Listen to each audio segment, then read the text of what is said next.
Hello everyone, welcome back to my channel. In this video, I want to retell the story about Alice in Wonderland Part 2, The Pool of Tears. Okay, I will start it. Alice is having some very curious adventures at the bottom of a rabbit hole. She drank a drink that made her very small indeed, but she wants to grow bigger so that she can reach the key that will unlock the tiny door to a beautiful garden. After eating some cake, she found in a little glass box. Alice started to feel something. Curiouser and curiouser. I'm growing. My feet are so far away. Goodbye, feet. How will I put my shoes and sock on? I wonder? Alice said. Alice grew so big that her head hit the ceiling. It was easy to reach the table now. She picked up the tiny key and rushed to the door, but in her excitement, she forgot something again. Oh, this is hopeless. I'm just too big for this door now. I'll never get into the garden. I can only look through the door with one eye. He's so sad. Alice was over 9 feet tall, and when a girl that big cries, the tears are big too. Alice cried and cried until half the hall was filled with a salty pool of tears. After a time, Alice heard a little pattering of feet in the distance. She dried her eyes to see what was coming. The sight of the white rabbit, splendidly dressed in his wet clothes, and carrying a large fan and a pair of white little gloves, was enough to stop Alice's tears. "If you please, sir," Alice said. "Oh my!" What the rabbit said then. "Don't go, I won't hurt." "Oh dear, you've dropped your gloves. But look, what a pretty fan.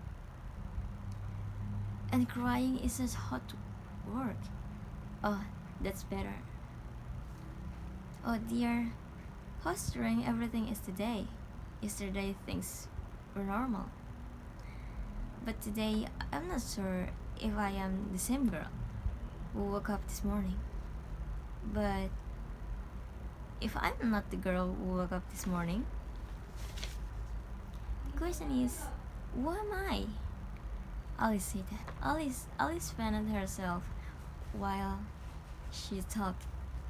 She felt much cooler, but after a minute or two, something started happening. "Oh, here's that feeling again." Then something kept happening. Alice kept finding herself. "I don't believe it. I must be.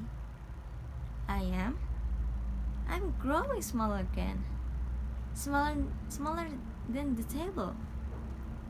Hello, feet. It's good to see you again." Alice said that. Soon, Alice was smaller than ever. She was still shrinking, and she didn't know why. "Oh dear, I'm getting very small. I'm getting much too small. Oh dear, I shall fade away altogether." The fan. Just in time, Alice threw the fan on the floor, so she wouldn't get away smaller. That was a lucky escape, but now I'm small enough to get into the garden, Alice said. Poor Alice.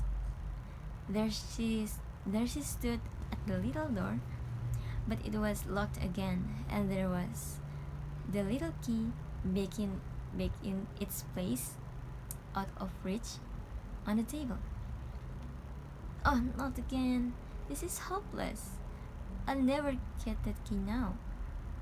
I so badly wanted to see the garden, and things are worse than ever.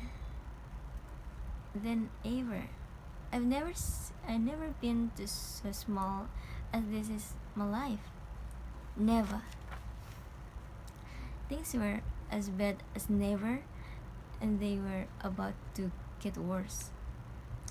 And the poor little Alice fell into a pool of her own tears. Luckily, luckily she knew how to swim, but she wasn't the only one who had fallen into the pool. Next time Alice meets a dodo, tries to make friends with a mouse, and joins in a very, very curious race. This is for me. Okay, thank you. Goodbye. Thinking of you,